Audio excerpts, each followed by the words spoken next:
चलिए स्टार्ट करते हैं बेटा। ओके, बुक ले लिया सभी ने? Yes sir. ओके ठीक। देखिए सेकंड पैराग्राफ में हम पढ़ रहे थे, सेकंड पैराग्राफ में हम नाइदर गवर्नमेंट वाला पार्ट पढ़ रहे थे। कोई भी है ना, neither government official nor wealthy person nor even the president of country is above the law. इसका मतलब आपको समझ में आ गया, कोई भी लॉ से ऊपर नहीं है, कानून से ऊपर नहीं है। अब थर्ड पैराग्राफ की अगर बात करें तो थर्ड पैराग्राफ में इंटरेस्टिंग मोड जो आता है, इंटरेस्टिंग जो आता है, फैक्ट वो आता है इन एंशिएंट इंडिया, प्राचीन भारत की बात कर रहा है। In ancient India, there were innumerable and often overlapping local law. बहुत सारे असंख्य छोटे-मोटे कानून, अलग-अलग क्षेत्र के अलग-अलग कानून। बिहार में कई गांव हैं तो वहाँ के हर गांव का अलग-अलग कानून, ठीक है। राजस्थान में कई गांव हैं तो उसके अलग-अलग कानून, प्रदेश में अलग-अलग डिस्ट्रिक्ट हैं उसके अलग-अलग कानून, यानी असंख्य कानून है ना। इननंबरेबल मतलब जिसकी गिनती नहीं। हर गांव के अपने अलग-अलग कानून होते थे, अलग-अलग पंचायत होती थी। आज भी है, आज भी कुछ गांवों में कुछ, आज भी जो बहुत पिछड़े इलाके हैं वहां पर आज भी कुछ गवर्नमेंट के जो हमारे बनाए गए रूल्स होते हैं, लॉ होते हैं, उनको फॉलो नहीं करते कुछ, वो अपने यहाँ के सिस्टम से ही चलते हैं। लेकिन अब धीरे धीरे क्या हो रहा है, मॉडर्नाइजेशन बढ़ रहा है। अब लोग धीरे धीरे क्या कर रहे हैं, ग्रो कर रहे हैं। पहले में और अब में बहुत बड़ा डिफरेंस हो गया है। इसका मतलब आगे आने वाले समय में भी बहुत बड़ा डिफरेंस हो जाएगा। तो है क्या कि different communities enjoy different degrees of autonomy. बहुत सारे जो समुदाय रहे उन्होंने अपने अपने तरीके से कानून बनाए, ऑटोनॉमी की, स्वायत्तता की, एडमिनिस्ट्रेटिंग दिस लॉ, उनका कानून बनाया, है ना। In some cases the punishment that two person, इसमें होता क्या था, पुराने समय में होता क्या था कि in some cases the punishment that two person receive for the same crime. अब देखिए दो व्यक्ति हैं, टू पर्सन है, क्राइम सेम है, क्राइम सेम है, टू पर्सन है, क्राइम सेम है, लेकिन दोनों को अलग अलग तरीके की सजा मिल रही है। ये कैसे हो रहा है भाई? अगर कानून सभी के लिए बराबर है तो अगर जो क्राइम जिसने जो भी क्राइम किया है, अगर वही क्राइम दूसरा ही व्यक्ति कर रहा है, मान लीजिए किसी व्यक्ति ने किसी को क्या कर दिया, पिटाई कर दिया, है ना, रोड पर सड़क पर किसी व्यक्ति ने किसी की पिटाई कर दी, तो उसके लिए जो कानून बनेगा पुलिस स्टेशन में, जैसे उसके खिलाफ कार्रवाई होगी, सेम वही काम तो दूसरे व्यक्ति के साथ भी होना चाहिए, है ना। अगर उतनी ही पिटाई है, लगभग लगभग उतना ही है, ठीक है। उसमें बहुत सारी चीजें देखी जाती है कि पिटाई आपने किस तरह से की, किसी का हाथ पैर तोड़ दिया या थोड़े बहुत थप्पड़ मार दिया, दोनों में डिफरेंस होता है ना। अगर थोड़ा बहुत थप्पड़ मार दिया आपने, हल्का फुल्का नोक-झोंक की, तो अलग मैटर हो गया।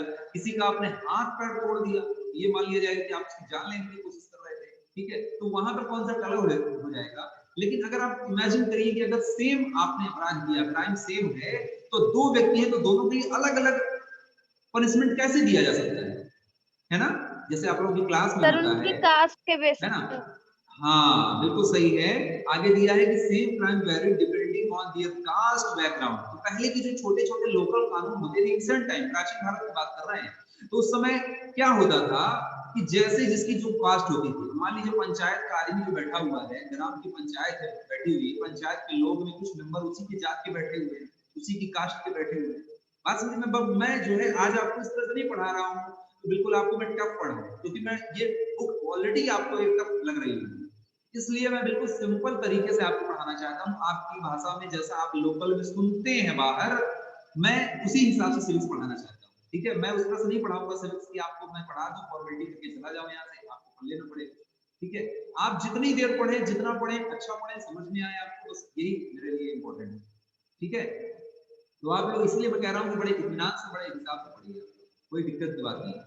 देखिए पहले ऐसा होता था कि नहीं होता था। कास्ट, अगर मान लीजिए पंचायत में कोई व्यक्ति बैठा हुआ है, कोई उसी कास्ट का बैठा हुआ है ना, उसी की फैमिली मेंबर का बैठा हुआ है, तो वो सपोर्ट करेगा, अपने आदमी का सपोर्ट करेगा, है ना। उसके लिए कानून, उसके लिए जो पनिशमेंट होगा थोड़ा हल्का करवा देगा।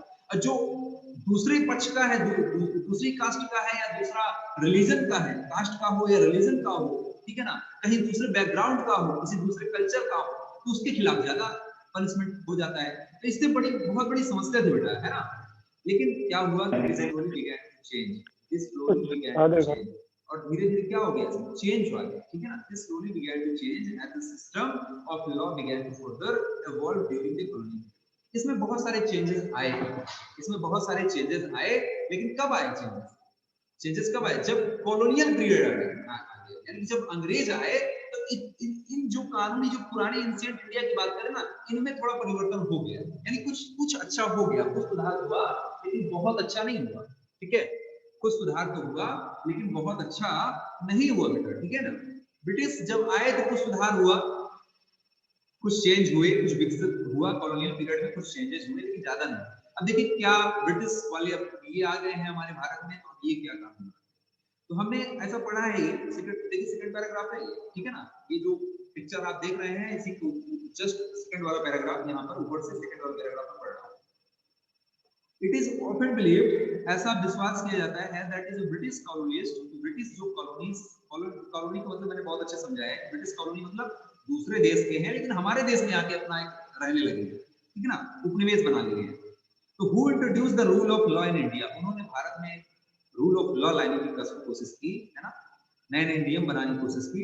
Historian have disputed this claim on the several grounds। अब जो इतिहासकार हैं वो अलग अलग हिस्टोरियन है, तो अलग अलग बातें तरह तरह की बातें करते हैं, है ना। कहते कुछ लोग इतिहासकार कहते हैं कि जब ब्रिटिश आया तभी कानून आया भारत में, लेकिन कुछ इतिहासकार कहते हैं कि ब्रिटिश वाला जो कानून था वो तो अत्याचारी कानून था, वो कानून थोड़ी था, वो तो अपने फायदे के लिए जो बना रहे थे वही कानून था। लेकिन वास्तविकता क्या है आप ये समझिए, रियलिटी यही है कि हमारे यहाँ जो कानून की शुरुआत हुई, रूल्स की शुरुआत हुई, मतलब रिटर्न में जो शुरुआत हो रही है एक अच्छे मतलब कह सकते हैं कि कॉन्स्टिट्यूशन जैसी कल्पना जो हो रही है वो ब्रिटिश के आने के बाद ही हो रही है। क्योंकि 1773 का आपने नाम सुना होगा, 1773 नाम नहीं है, कोई ईयर है, 1773 का रेगुलेटिंग एक्ट, 1773 का रेगुलेटिंग एक्ट, ये पहला एक्ट ऐसा था और इसी एक्ट से भारत में लिखित, है ना, रिटन लॉ की बात पहली बार भारत में की जाती है।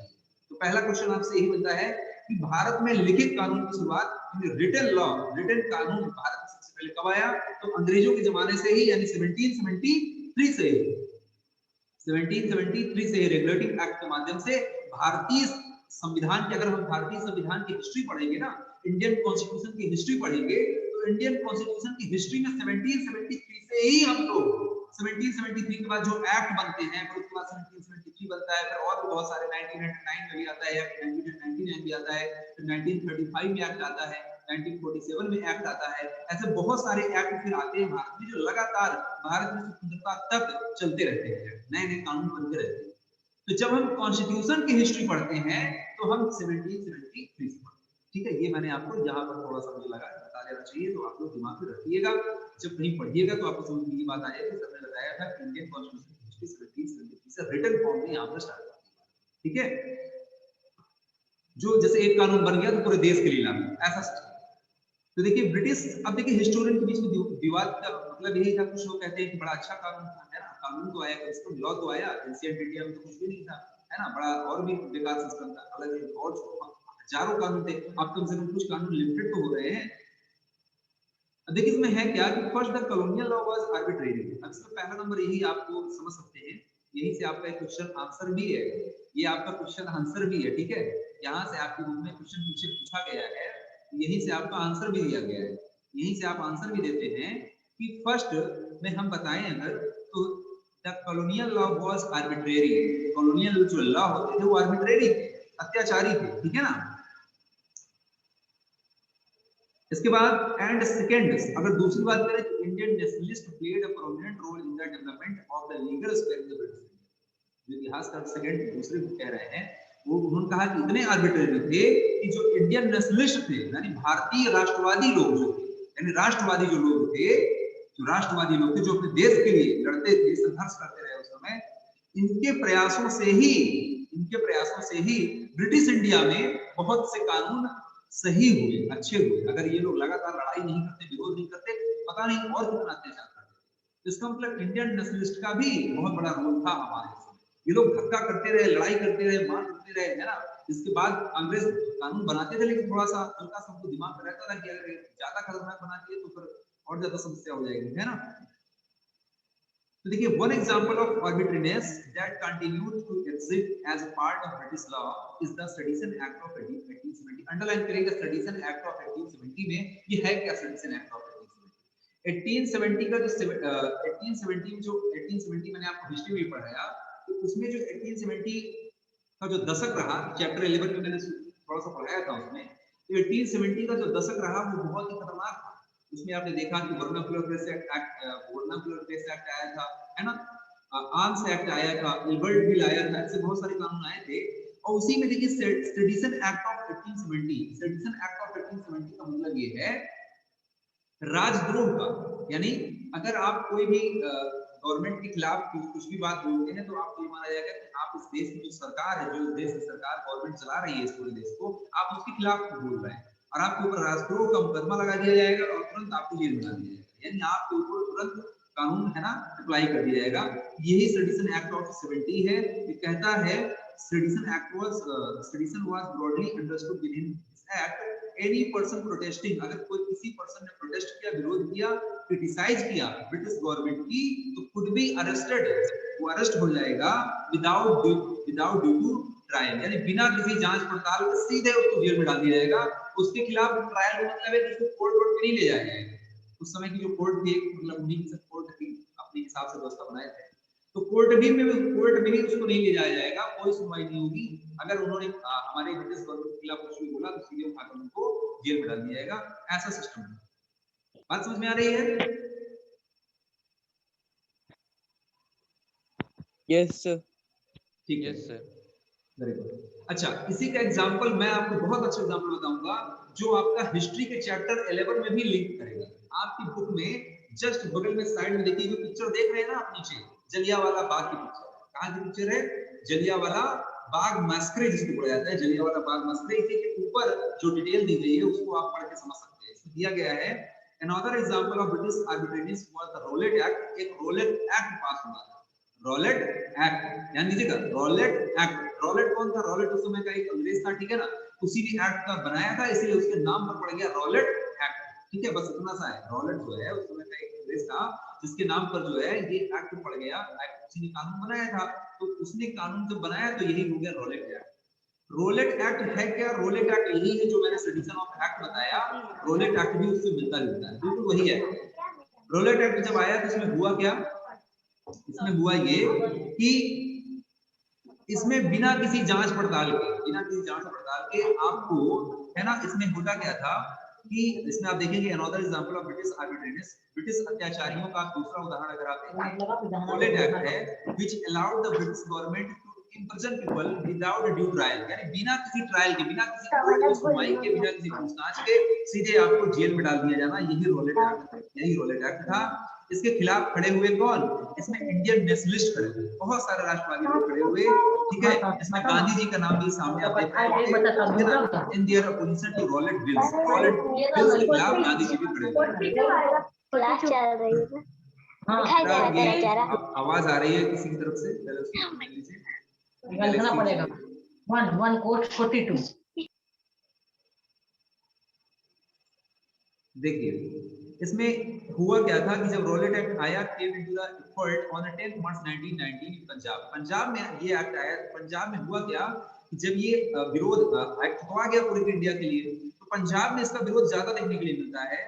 और ये एक्ट आया कब था? 10 मार्च 1919 में आया था। अंडरलाइन करिएगा, 10 मार्च 1919 में रोलेट एक्ट आ गया था।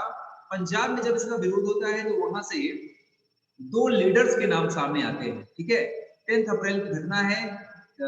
ऑन 10 अप्रैल 2 लीडर्स इसमें कौन कौन से हैं देख लीजिए, सत्यपाल, है ना, डॉक्टर सत्यपाल और डॉक्टर सैफुद्दीन किचलू।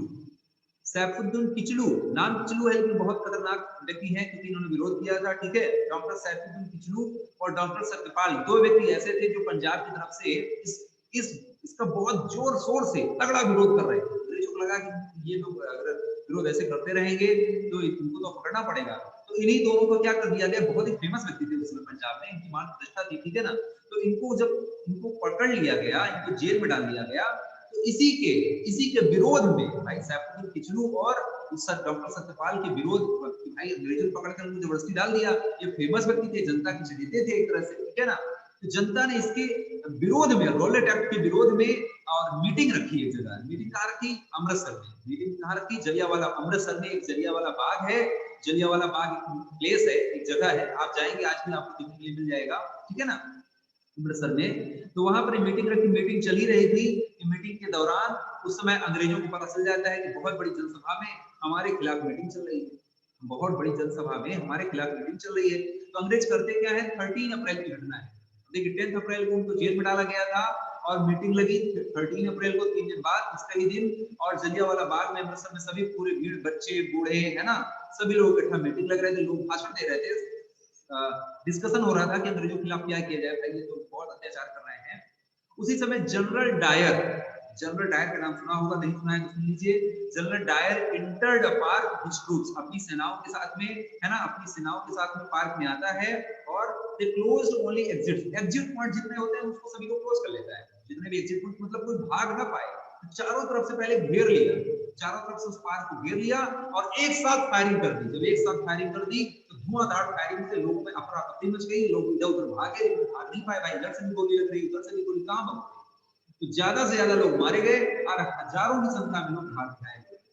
इस दर्दनाक घटना से गांधी जी बहुत दुखित हुए थे, पूरा देश इस घटना से क्या हो गया था, और आक्रोशित हो गया था। इस घटना से पूरा देश और आक्रोशित हो गया था। और इसी के बाद आप देखते हैं कि 1920 में ही नॉन कॉपरेशन मूवमेंट आ जाता है। 1920 में ही क्या जाता है, नॉन कॉपरेशन मूवमेंट। मैं आपका चैप्टर 11 भी यहीं से क्लियर कर रहा हूं, ठीक है। चैप्टर 11 में आपका नॉन कॉपरेशन मूवमेंट भी है, रॉलेट एक्ट भी है, ठीक है। रॉलेट एक्ट के बाद ही नॉन कॉपरेशन मूवमेंट आता है, ठीक है। तो ये बात भी आपको समझ लेना चाहिए कि नॉन कॉपरेशन मूवमेंट 1919 वाले रॉलेट एक्ट के विरोध के बाद इतनी बड़ी घटना जो पंजाब में हमारे साथ होती है, उससे पूरा देश क्या हो जाता है, आक्रोशित हो जाता है। भाई इतना दर्दनाक तरीके से मारा गया, भाई उसमें जो बच्चे थे, बूढ़े थे, उनकी क्या गलती, और फिर इस तरह से गोलियां चलाना एक तरफ से, है ना, तो इसके विरोध में, है ना। तो ये इसी को जलियांवाला बाग मैसेकर कहा जाता है, हत्याकांड बोला जाता है। जलियांवाला बाग मैसेकर का मतलब होता है हत्याकांड, है ना, नरसंहार सीधे सीधे कह सकते हैं, ठीक है। तो आप देख सकते हैं कि अंग्रेजों के समय इतनी स्थिति खराब थी हमारी, ठीक है। तो यही सेडिशन एक्ट ऑफ 1870। इसी के बाद अब आप देखेंगे थर्ड पैराग्राफ में कि Indian nationalist began protesting and criticizing the arbitrary use of authority by British. They also began fighting for the greater equality and wanted to change. यानी इंडियन नेशनलिस्ट हमेशा स्वतंत्रता, समानता, स्वतंत्रता के लिए, अपने फ्रीडम के लिए, समानता के लिए, इक्वलिटी के लिए लगातार संघर्ष करते रहे। रिजल्ट ये हुआ,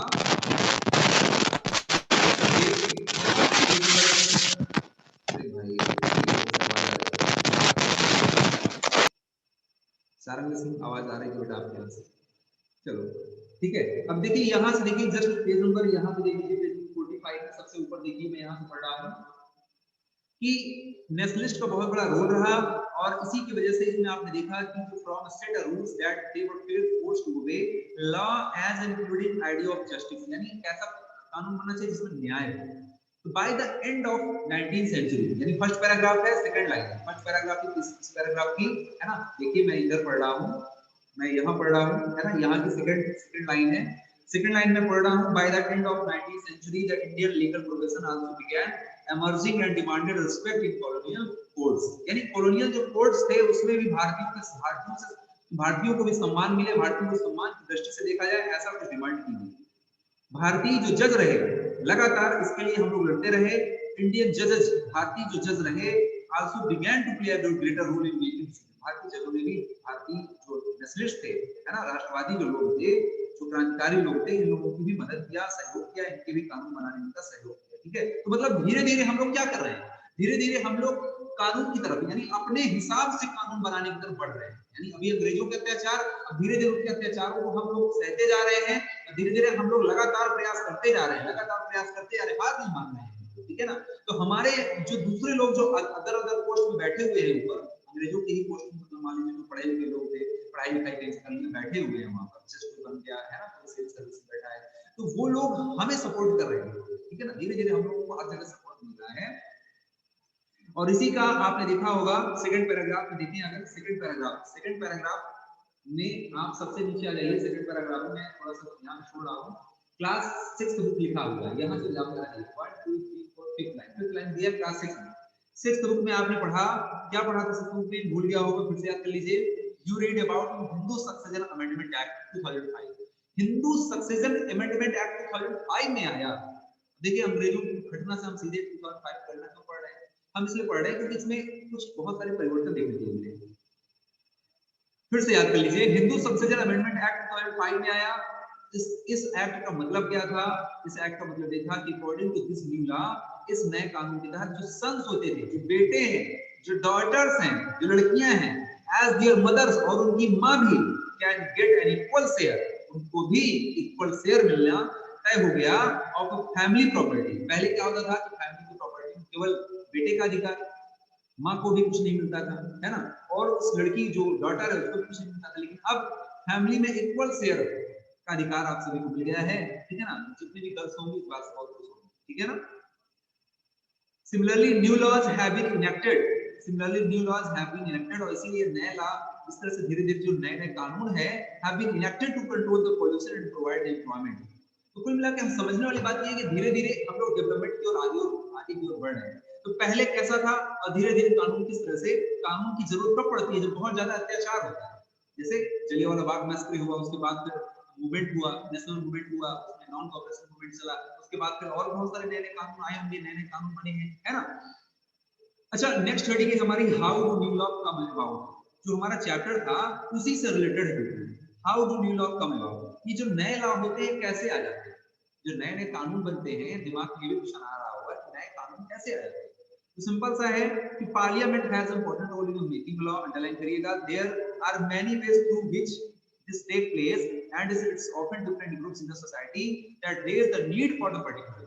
यानी अलग-अलग सोसाइटी में लोग अलग-अलग तरीके से लोग रह रहे हैं और अलग-अलग सोसाइटी में अलग-अलग समस्याएं हैं। जब समस्याएं, मैंने स्टार्टिंग में बताया, जब समस्याएं उठती हैं तो वही उसी समस्याओं को जो पार्लियामेंट होती है वो जरूरत समझने की। पार्लियामेंट का काम ही है, पार्लियामेंट के हम पार्लियामेंट में बैठा कौन है, पार्लियामेंट में हमारे ही रिप्रेजेंटेटिव बैठे हैं, तो हमारी जरूरतों को समझेंगे नहीं कि हमारे देश की डिमांड क्या है, हमारे देश के लोग चाहते क्या, हमारे देश के लोगों में इसमें क्या समस्या उत्पन्न हो रही है। तो जो समस्या उत्पन्न हो रही है उसी से रिलेटेड लॉ बन जाता है, उसी से रिलेटेड कानून बनाया जाता है। बात समझ में आ रही नहीं है, ये बात बिल्कुल समझ में आ रही होगी। अब देखिए, इसमें अगर हम बात करें डोमेस्टिक वायलेंस की, इसका मैं उदाहरण लेना चाहूंगा डोमेस्टिक वायलेंस का, घरेलू हिंसा का। क्लास 7th में आपने पढ़ा था कि डोमेस्टिक वायलेंस से संबंधित जब आपने वुमेन्स का पढ़ा था, उसमें women can change the world, chapter 5 में था women can change the world, chapter 5 में। उस समय जब आपने बहुत सारे कानून पढ़े थे पीछे, है ना, रेजिंग अवेयरनेस, सॉलिडेरिटी वाला तो आपने पढ़ा था ना, है ना, कैंपेनिंग वाला, उसी में देखिए डोमेस्टिक वायलेंस का नाम सामने आता, वो भी आपने दिया था। देखिए डोमेस्टिक वायलेंस क्या था, घरेलू हिंसा। डोमेस्टिक वायलेंस का मतलब होता था घरेलू हिंसा। डोमेस्टिक वायलेंस में सबसे पहले ये समझा गया कि कोई भी हस्बैंड है वो अपनी वाइफ को क्या करता है, फिजिकली मतलब उसकी पिटाई करता है, ठीक है, मेंटली दिमाग को उसको टॉर्चर कर रहा है, प्रताड़ित कर रहा है, उसको प्रेशर दे रहा है, टॉर्चर कर रहा है कि मैं ये कर दूंगा वो कर दूंगा, यानी फिजिकली या मेंटली उसको प्रताड़ित कर रहा है, इसी को क्या कहा गया, डोमेस्टिक वायलेंस कहा। और ये डोमेस्टिक वायलेंस सुप्रीम कोर्ट की संज्ञान में आया। सुप्रीम कोर्ट को तो नहीं पता था, कोर्ट को नहीं पता था कि हाँ ये ऐसा भी कुछ होता है, लेकिन इसकी डिमांड उठी, लोगों ने आंदोलन किया कि भाई ये घरेलू हिंसा बहुत बढ़ रही है। महिलाओं ने कई जगह पर आंदोलन किया और उसी की वजह से ये व्यापक आंदोलन के रूप में फेमस हो गया। यही चीज दिया गया है, domestic violence refers to the injury, है ना, domestic violence refers to the injury और हार्म और threat of injury harm caused by a partner and usually husband against his wife. Injury may be caused by physically beating of the woman or emotionally abusing। आप उसको किसी भी तरह से प्रताड़ित कर रहे हैं, वो डोमेस्टिक वायलेंस कहलाता है, घरेलू हिंसा कहलाता है।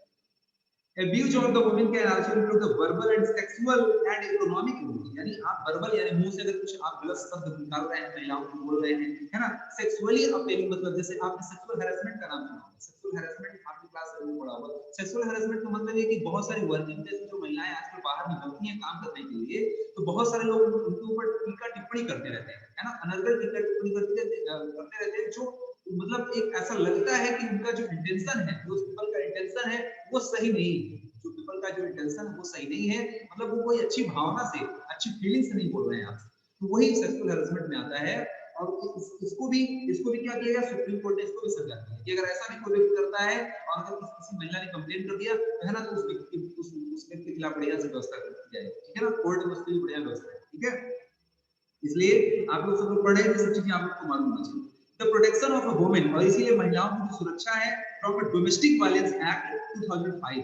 डोमेस्टिक वायलेंस एक्ट जो कानून बिना विधेयक बना तो 2005 में बना, लेकिन लागू कब हुआ, 2006 से लागू हो गया पूरे देश में।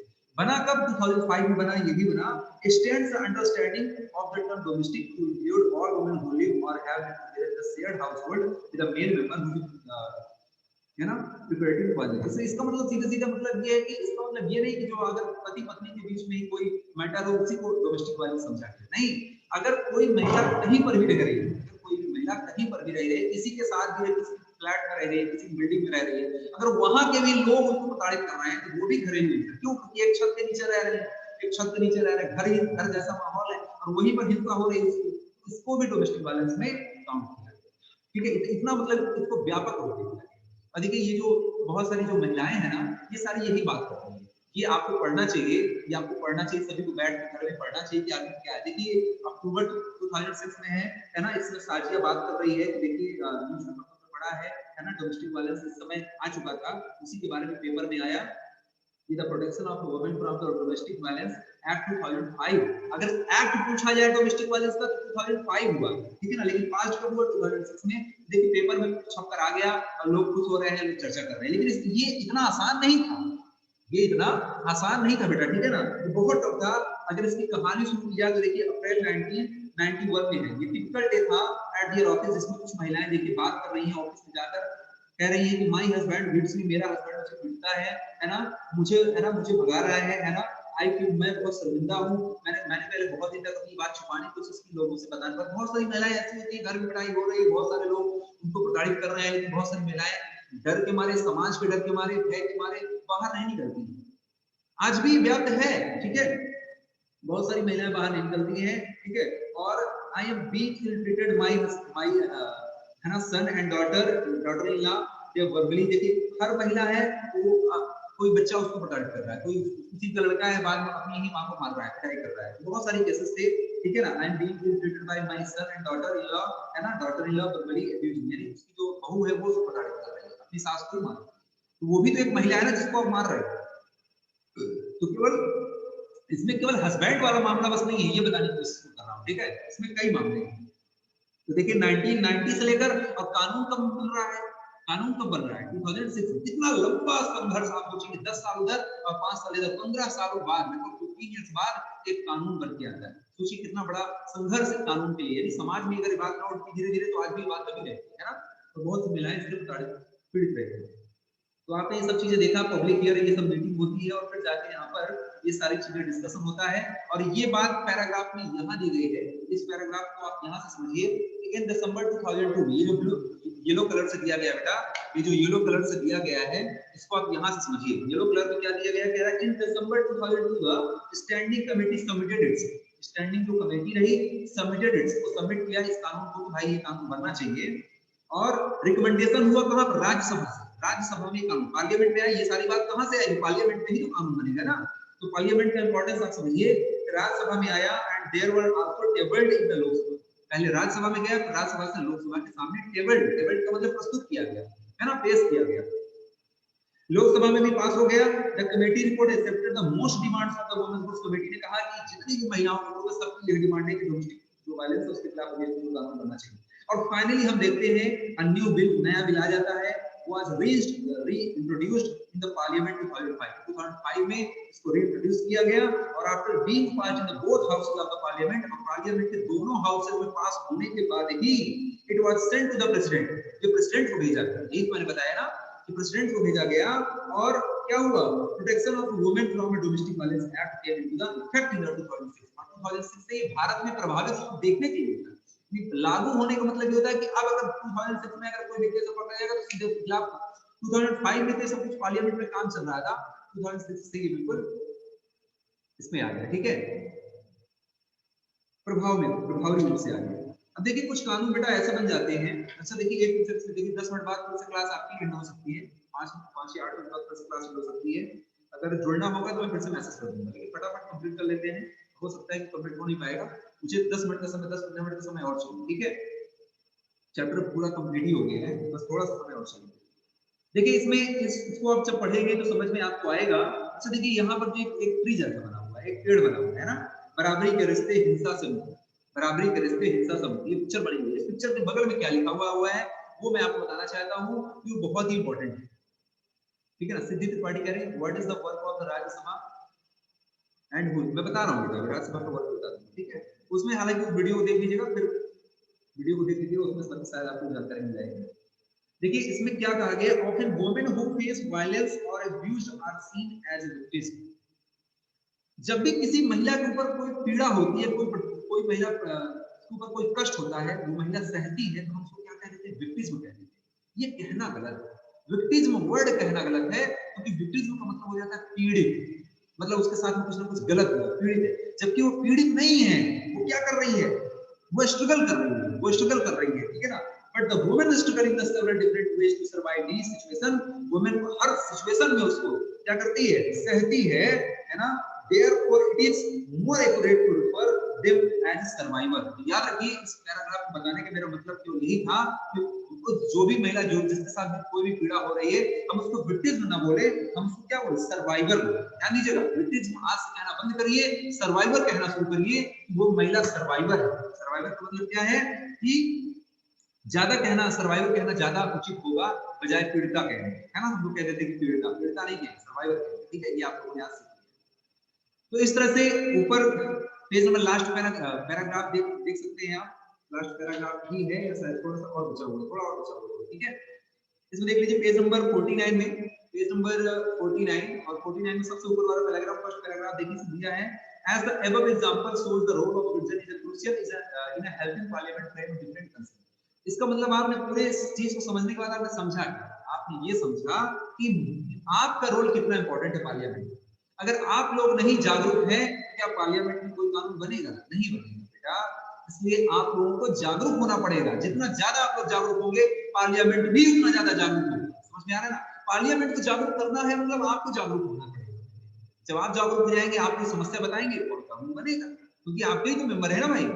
ये जरूर है कि काफी समय लग जाता है, लेकिन स्ट्रगल करने के बाद हमें संघर्ष करने के बाद सफलता भी तो मिलती है।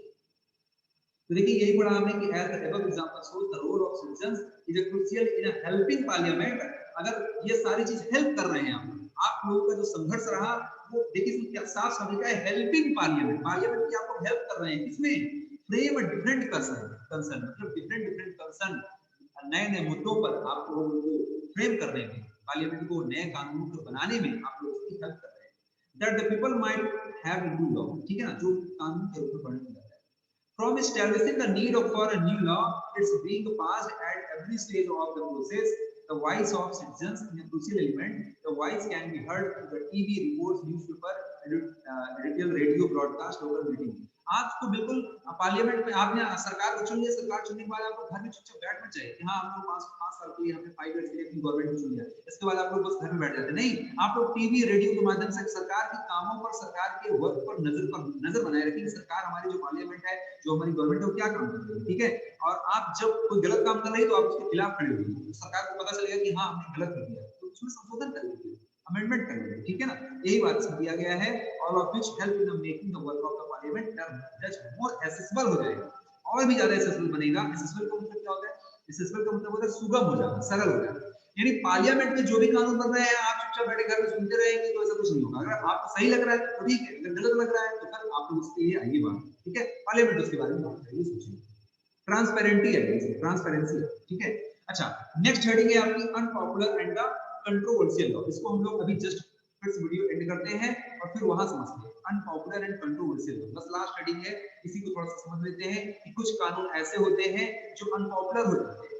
मान ली बनने के बाद पॉपुलैरिटी नहीं हासिल होती, भाई कानून बनने के बाद पॉपुलैरिटी हासिल करने से सरकार ने बहुत अच्छा काम किया, लेकिन कुछ कानून ऐसे होते हैं जो अनपॉपुलर हो जाते हैं, पॉपुलैरिटी नहीं, लोग पसंद नहीं करते उसका, समझ सकते, कुछ लोग पसंद करते हैं, कुछ लोग पसंद नहीं करते, है ना। कंट्रोवर्सी हो जाती है। कंट्रोवर्सी मतलब ये होता है कि एक ग्रुप के मेंबर तो खुश, लेकिन दूसरे ग्रुप के मेंबर खुश नहीं है, तो ऐसे में कंट्रोवर्सी खड़ी हो जाती है, ठीक है।